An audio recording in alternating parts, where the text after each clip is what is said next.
Hello, and welcome to the inaugural Live from the Rec Room. My name is Dan, and I'm going to host this thing. And tonight, we're going to have a live performance from Heneise.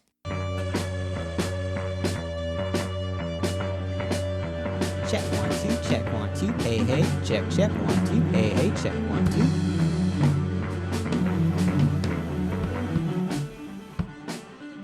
2. Okay, we're rolling. Here's Heneise with her song Red Lights.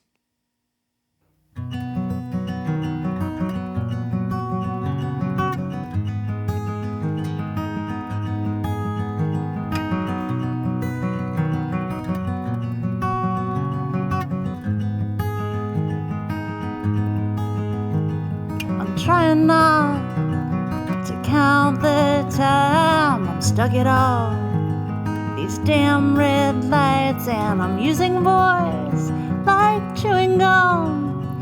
But ain't a girl supposed to have her fun? 'Cause I sure do love falling in love.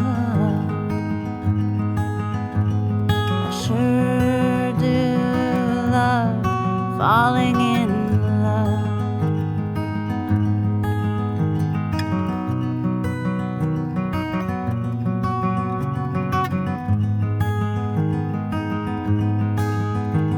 I'm trying like hell to catch his eye before I figure out I never did like him, and not to regret or wonder about what you were right when you said they're not fucking with us. I sure do love falling in love.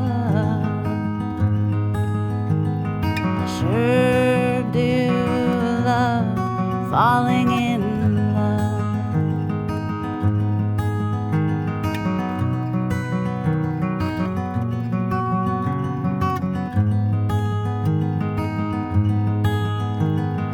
So damn stupid. We could own this place if we weren't drooling in silence and drowning in pain.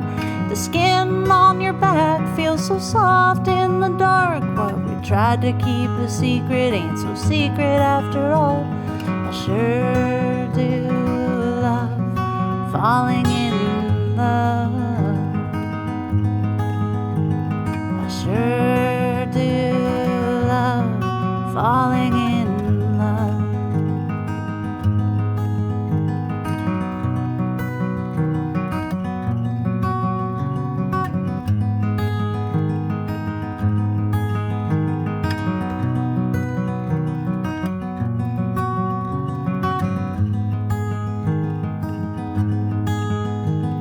I carry empty lead for mile after mile, wringing virtue out of sand. No, once in a while,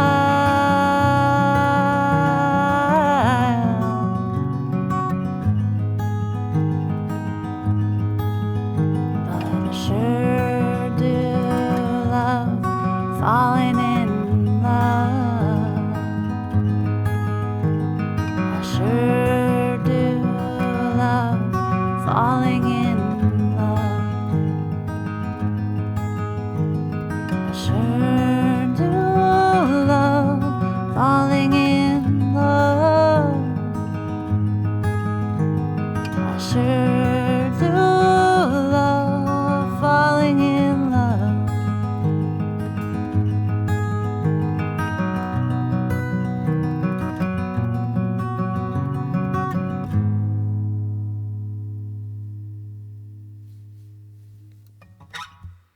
Fantastic, Lou. Thank you so much. I'm absolutely blown away. I've to draw back the curtain too much, I've known you for probably 15 years at this point, and I've never had the pleasure of hearing you play. Oh yeah, that's true. I don't play out very often, and I really only started playing seriously about maybe 6 years ago. That I actually like picked the guitar up and started like practicing regularly. Absolutely amazing, and I love that that you just mentioned practicing. That is like the number one advice for everyone. Like, you want to be good, practice, just- and it shows. Like you gotta absolutely practice. have put in the time. So Yeah, and I can feel it when I don't. If life gets in Sure. the way and I get busy and I don't pick my guitar up for a couple of days or maybe a week, I go on vacation or something, I pick it up again and I'm just like, oh, well, I lost it. Somebody told me once, it was actually a tattoo artist friend of mine mentioned to me once about drawing. He said, every day you don't practice, you get worse. And so I like couldn't unhear that. Yeah, I like that. oh, I like that. It's a wild thing. I always struggled with as a younger person. I wanted to just have it come naturally. That's the dream. I see it in my own daughter. She likes the things that come naturally. But the older I get, the more I just realize it's just putting in time. That's it. And nobody can do it for you, and nobody's gonna do it for you. There's a lot of opportunity in life, but really like we get out of it what we put into it. Yeah, absolutely. Yeah. And so that song was called Red Light. Yeah, Red Lights. Yeah. Great. And you wrote that recently, or that's an old standard of yours? No, I did. That's sorry, I'm shifting. I did. I wrote it this year, I think, over the winter. So either late last year or this year. I think it was pre-COVID, but it was definitely my first like quarantine practice. Like it was my newest song, practice it all the time. I have a couple of quarantunes. I hate that word. But songs I wrote because I was stuck at home. And Sure. so my writing I've definitely been doing more writing being stuck at home. Yeah, that's an interesting idea also. The fact that like so many artists have been forced to stay home. Like the late 2020, early 2021 could be this amazing abundance of like super cool things. I'm really looking forward to it. I can't wait to hear like what people come up with. I know a lot of people are just kind of like taking it easy, and that's cool. It's okay to be not productive when you're, stressed out or during a pandemic. But I think a lot of creative people are doing a lot of really cool things right now. I'll be curious to see, even towards the end of 2021, like so many musicians are not able to tour, are not able to, play out at all. I'm like kind of expecting this just like blossom of all of these records coming out and all of these like collaboration projects. And I can't wait. Yeah. And I hope you're going to be having a record in that time. That's the goal. Yeah. That's the hope. Yeah. The goal is hopefully to have it recorded, have it finished before the end of the year. But Sure. we'll see. Sure. If I was gonna, I think it's a cliche thing to ask you, like, what's that song about, or what was your inspiration for that song? So maybe, is there something you want to say about that song, or does the song say enough? Oh, that's a struggle, right? As an artist, like, Sure. like the first struggle is when is it done? And the second struggle is like, does it convey? It's, a lot of my songs are pretty autobiographical, but I think that they're autobiographical in universal terms. So like, does it say the thing that I was going through that other people can also relate to? And I don't know.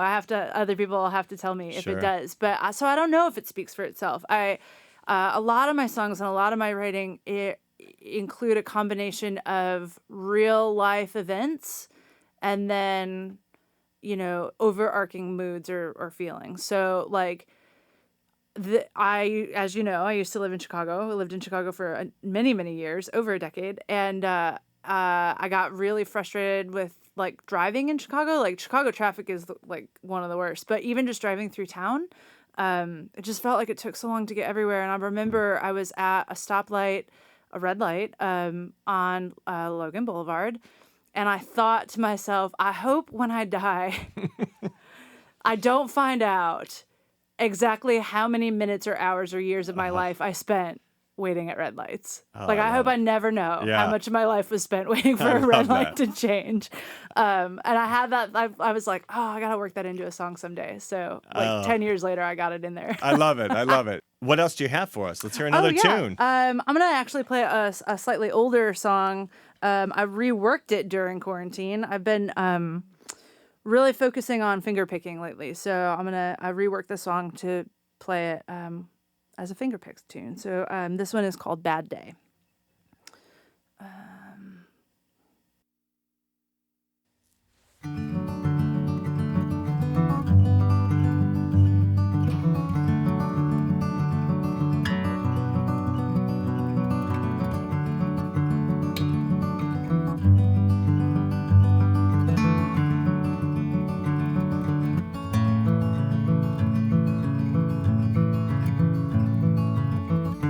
Won't you hand me your bad day? I'll carry it away. I promise I'll give it back when you're ready. I just wanna feel its weight. And we can hop a train to Tempe. We can kneel before the stars. We can float away on seas of smoke until we reach the shores of Mars. I know your folks don't like me. I'm an outlaw in heels. We're accomplices despite the graves we dig for our feelings.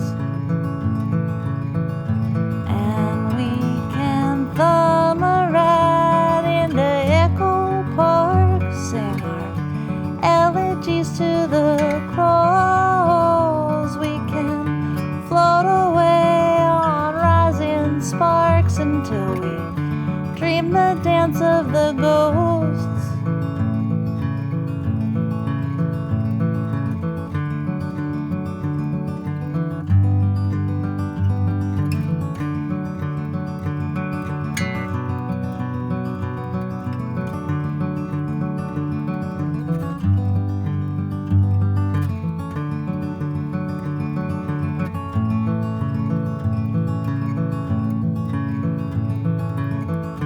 You could give me your nightmare and I will keep it safe. I will feed it cherries and crackers. It won't notice these chains. And we can hide beneath the breakfast table. We can whisper to our ears. We can float away on Persian carpets till we disappear.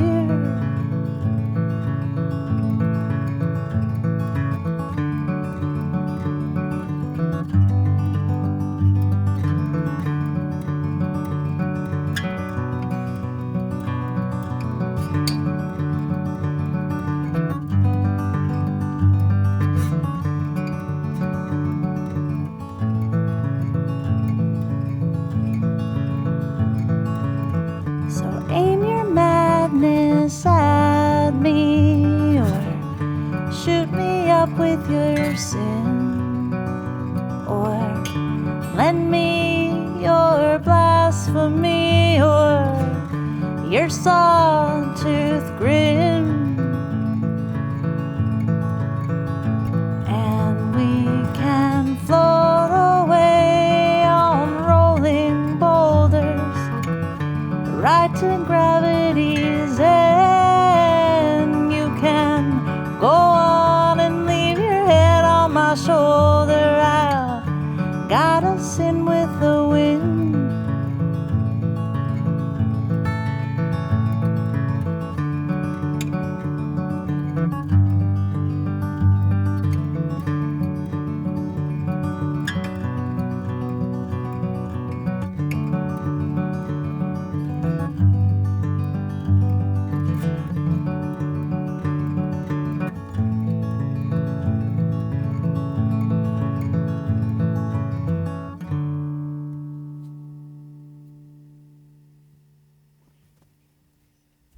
Man, that E7 in that, oh, except it's a G sharp 7 in Yeah. that song. That's Yeah. to die for. Oh, thanks. It comes in out of nowhere. Yeah, Yeah.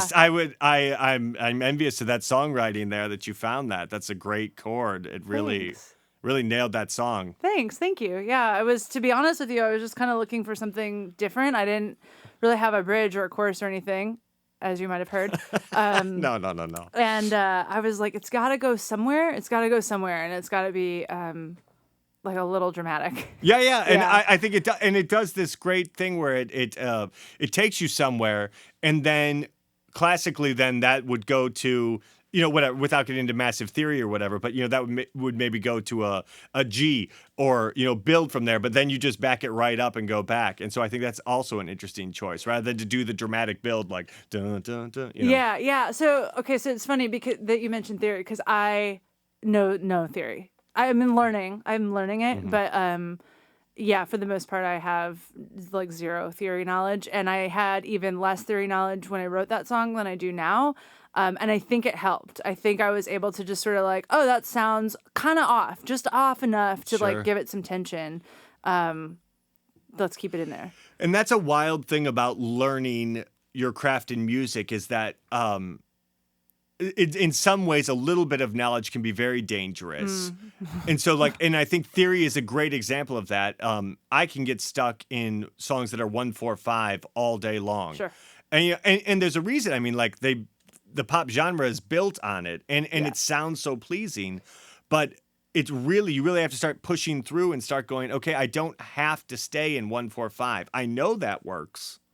What else is there? Yeah, it's really tempting, and it's really challenging to even break out of that, I think, because our ears are tuned for it. I mean, from childhood, our ears are tuned for melody, but our ears are tuned specifically for that melody. Right. And so you just, as soon as you hear the 4, you're like, right. It's got to go to the 5, where else could it possibly go? I have taken a couple of songwriting classes at Old Town School, or like workshops that have been helpful to really challenge me to like try different melodies, like write something on the guitar, and then try write 3 different melodies to sing, and to always kind of try to pick one that's really like kind of cuts against the tune of the guitar. But even those I took after I wrote that one. So It's got a little bit, thank you. Yeah, I think is what I'm trying luck. to say. Yeah, little beginner's luck on that. I love it. Totally. It's so fun to hear that sort of thing, like your writing process, how you're doing it, how you're stretching your boundaries. Because I think that's, again, like I don't want to preface everything by saying the older I get, but maybe the longer I stay in the practice of being creative, that's really where it is fun to start figuring out where you can push against it and still be inside of what you are. What is your, I probably should have asked you this in the last break. What does your practice look like? Is it an hour every day in the morning? Is it whenever I can pick it up and just have 15 minutes with my guitar? Yeah, it's actually pretty complicated and pretty strict. I try to keep it it has to be strict or I won't do it. So I had made a spreadsheet at one point. I don't use it anymore because that's what every musician does. Now I know what I'm doing. But I have a toddler, so I make myself practice while he's napping. So I get an hour in the morning, an hour in the afternoon, and then I'm usually pretty pooped by the time he goes to bed at night. So I can maybe squeeze 30 minutes in at night. And then depending on what's going on, I'll either like if I'm going to play a show, I'll spend all of those running through the set, just like drilling the set, which is fun. It's fine. But that part feels like work because it's just drills. If I don't have something coming up, I will run through the set in the morning just to keep it fresh-ish. And then I will try to learn something new in the afternoon, like if I'm watching a YouTube video, or I'll try a new like finger picking technique or style, or maybe I'll even learn a cover song or something in the afternoon, something that feels like more that part of my brain, like the learning, expanding part of my brain. And then if I do writing, I do it at night, which sometimes can be really dangerous. Like I just heard a song that I will play probably next for my son. And I really, really wanted to get it done. And I just kind of pushed myself really hard. And then I was up until like 2 a.m. I was like, oh, but I'm so close. I know I'm so close. And I did. I got the words finally. But it can be really, like that part can be, to me, that's the creative process, is the writing part. And so when it's like just starting to click, it can be really addicting. You're like, oh, Absolutely. I can't put it down. I'm so close. Right. And that's what everybody works for. That's what all those other hours are for. Mm-hmm. I always hate the line that you hear, like, and then it just fell out of me, because it's not true. it felt like it just fell out of you in the studio that day or wherever, like, and I wrote the whole thing in 30 minutes. But in actuality, like, you put in, 300 hours building up to the moment when it was like, I understand what this is now, and now I'm going to let it flow. Yeah, completely. And I've had moments where like a line will just occur to me, like I'll be on a walk and that might feel like it fell out of me, but that's a seed, right? I got to build a whole song around that. Or I did start doing this thing where like, I don't know if this happens to you. Sometimes I will wake up either right after I fall asleep, like 20 or 30 minutes after I fall asleep, I'll kind of wake up with a melody in my head or like something in my head, or first thing in the morning, like have been dreaming a song and I'll realize like, oh, my brain created that. I can use it. I'm not actually stealing it. But still, it's still a seed, right? Sure. And it's like, it's maybe 10 or 15 seconds. And then the work comes where you have to like flesh that out. Yeah, that was the Keith Richards technique. He used to keep a tape deck next to his bed so he could wake up, hit just one of those little like, from the 70s, the long ones. Yeah. He would just wake up, hit record, hit it, and then pass out again. Yeah, like that's totally. what he would always say. It works. And I used to blow it off. I used to be like, oh, I'll remember it. I never have. Yeah. And we have our phone. Like, it's so silly not to grab it while it's fresh. Yeah. I love that. You're really putting in the work. You're inspiring me to get more regimented with my writing. Oh, I love it. Good. Yeah. Good. You should. But also, I know I won't do it. It is work, and as much as I love it and I do enjoy it and I do care about it, I know if I don't stick to a routine, I'll be like, oh, after lunch, like. Yeah, and in my life, the moments that I've had the best productivity is when I have that regimented time where I can say, and we're all struggling with that, finding it again in shelter in place and however else. But like, I used to have this great hour where my kids got on the bus at 7:30. And then I walked the dogs, and at 8 to 9 was my time. Yeah. Cup of coffee and creativity. Yeah, and sometimes I think having that extra pressure helps too a little bit. Like if you know that you're not going to have another chance from 9 until whenever, you're like, it's now or never. Yeah. I just got to do it. If I don't do it now, I'm not going to get to it today. Yeah. And it works. Yeah, absolutely. Yeah. The worst, it's just the worst when you're like, okay, I have an hour. And then I hear him wake up and I'm like, oh, I don't have an hour. I don't. I no longer have an lost hour. that. Let's hear that song you wrote Cool. for him. Yeah, absolutely. What's it called? I haven't named it yet. All right. I haven't named it yet. Maybe you can help me pick a name for it. I think let's call the working title Gypsy Prince. All right. Gypsy Prince. All right.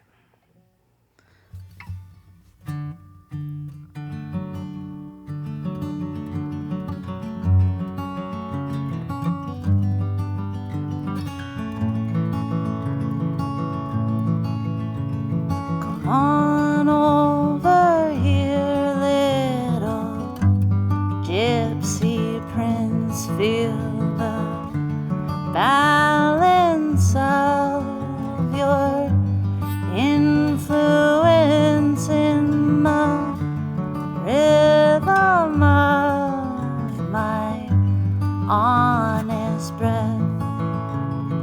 How you've unearthed all that's authentic. So foot the path of your chosen miles. My aegis has no designs on you, child. All that I ever may require, that you stay tender, that you stay wild.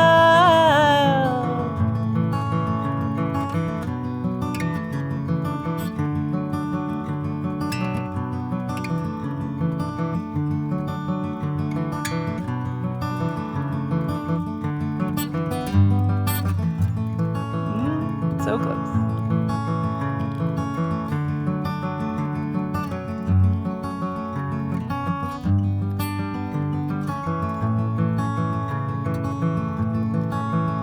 So thank you for the bluebells and the backaches, my astral swell. Thank you for the clover sweet nights as well. That sideways smirk just makes my day, and now I see you're the divining rod for wisdom and beauty. So foot the path of your chosen miles, my aegis has no designs on you, child. All that I ever may require, that you stay tender, that you stay wild.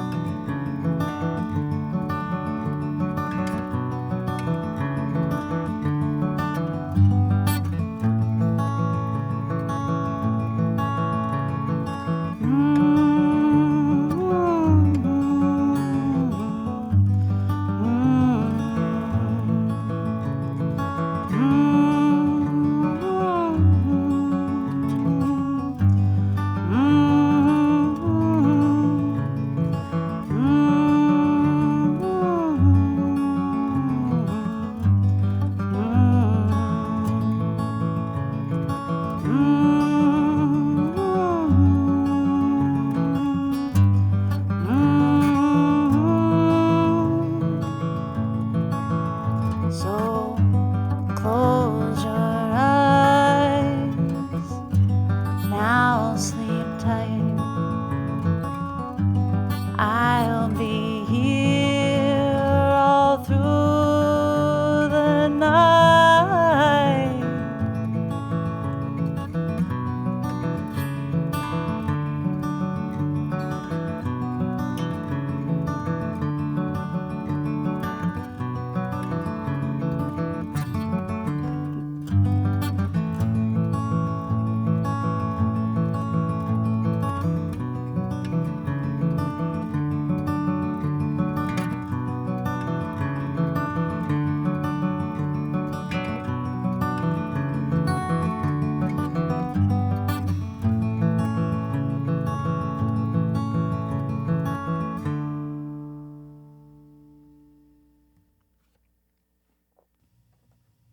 Well, that's delightful. Oh, I thank you. Yeah, that's fun. What's his name? Jack. Jack. Nils. Nils is the middle name? Yeah, and it was really Nils? NILS, yep, and it was really close to being Nils Jack. Hmm. And Where's Nils come from? in the end, Nils Fromm, actually, the Oh. musician Nils Fromm. Mm-hmm. You know, I've heard a lot about him, but I've never heard him. Yeah, do you like atmospheric music? Sure. Yeah. I mean, I'm open to anything that's done well at this point in my life. Yeah, and what he does very well. Okay. Yeah, quality. I'll find it. Yeah. Nils. Nils. Love it. Yeah. Yeah, that's delightful. Well, thank you. He's lucky to have a nice little song like that. Yeah, for I him. hope so. I hope he enjoys it when he gets a little bit When he older. gets a little older. Yeah. He got name dropped on a YouTube show. Hey, That's something. he could take that to preschool. Hang his hat on it. Yeah. So, a thing that I find interesting. Well, maybe I'll just launch it like this. What was the first music that you purchased with your own money? Oh, I'm like brag about this all the time. Let's hear like it. when I was 12, I was like, remember this record. Remember, you're gonna tell people this is the first record you ever bought. It was Tom Petty's Full Moon Fever. Oh, fun. Yeah, and I thought I was so cool. I thought I was like the coolest 12-year-old.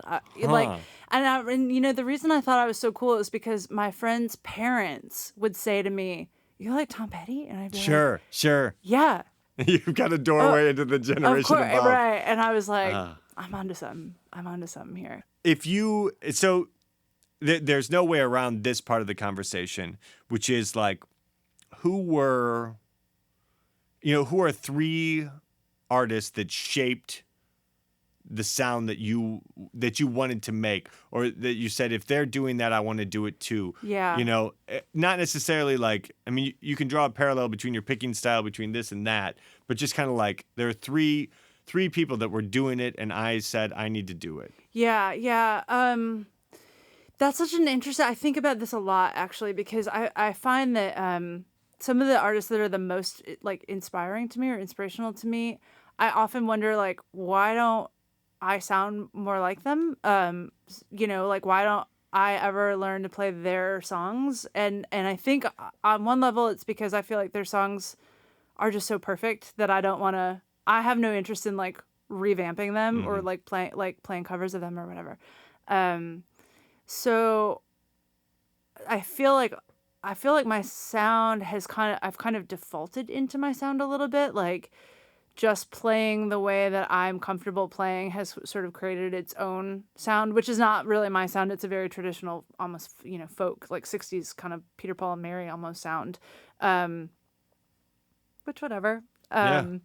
But there are so I can tell you that my absolute favorite singer-songwriter, hands down, probably until the day I die, will be this gentleman named Corey Brannon. He's on Bloodshot. Okay. Or his last record was on Bloodshot, at least, maybe the last two. I would suggest that his songwriting rivals Paul Simon. All right. His ability to turn a phrase, his ability to like use almost sort of like commonplace conversational language mixed with these like tremendous metaphors. And I'm such a lyrics person. To me, it's just absolutely captivating. But I sound nothing like him. Okay.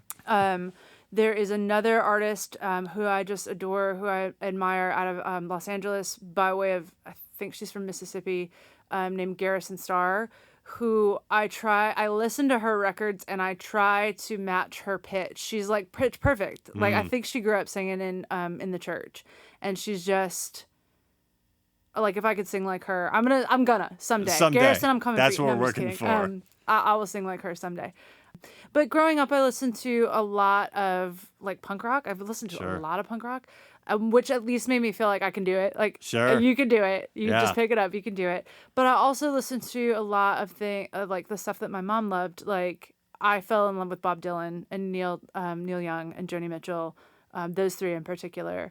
I feel like when I said our ears are tuned for melody since childhood, I feel like those were some of the most influential. Like, that's to me, I think, what my subconscious thinks music sounds like. Yeah. Which, sure, I could have worse examples. Absolutely. Yeah. No, those are great.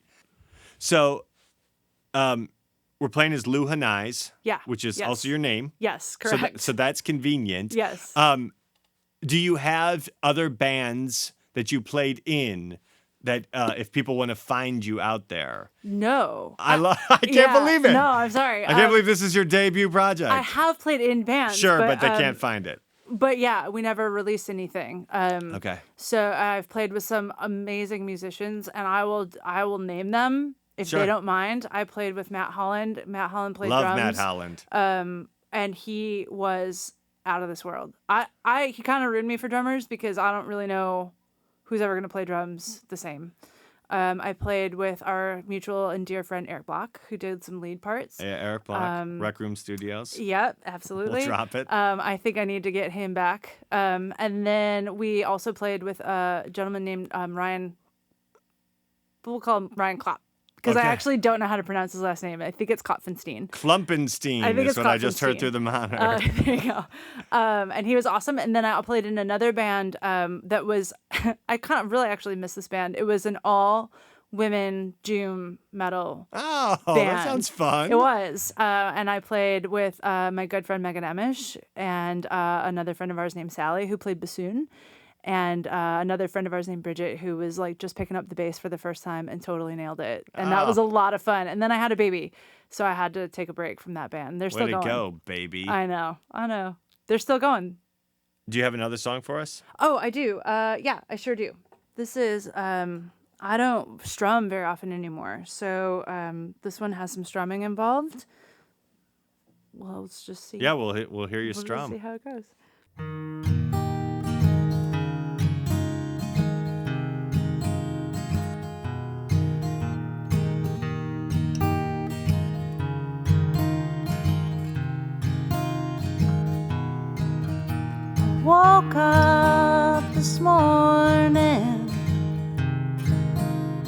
remembered again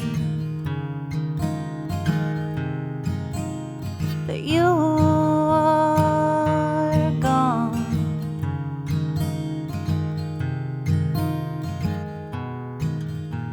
I ain't half as sorry as you think I should be.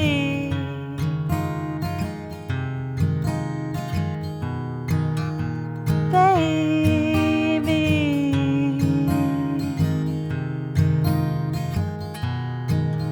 if you want that goddamn lonesome highway so bad, boy,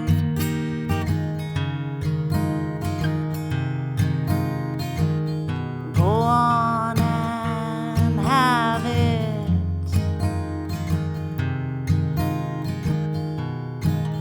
'Cause no one around here minds, and it ain't exactly bragging that you know how to drive.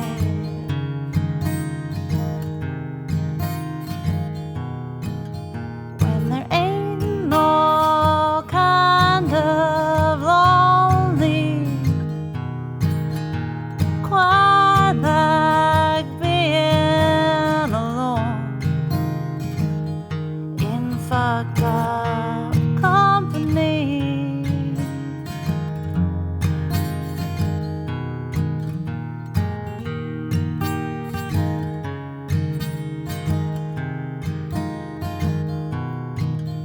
I woke up this morning,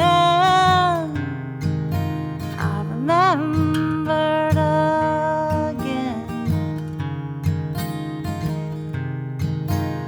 that you are gone.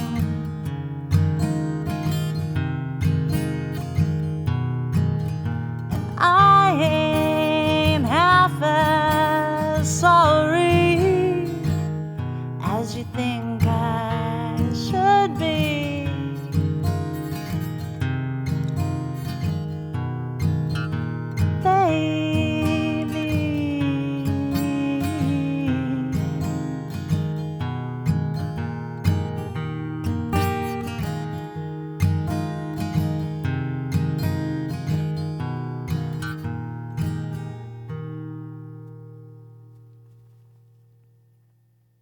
Your Instagram handle is Lou Heneise Music. Lou Heneise Music. Yeah, that's it. So Heneise is my actual last name. It's the last name I was born with. I believe they call that a maiden name.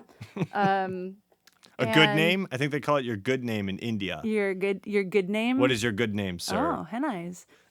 Thank you, everyone, for joining us for the inaugural episode of the Rec Room Studios Live. You can find the Rec Room Studios on Instagram at Rec Room Studios. I'm at PN4A_. My name's Dan Murphy. And at Lou Heneise, which you can figure out the spelling below. All right. Thank you.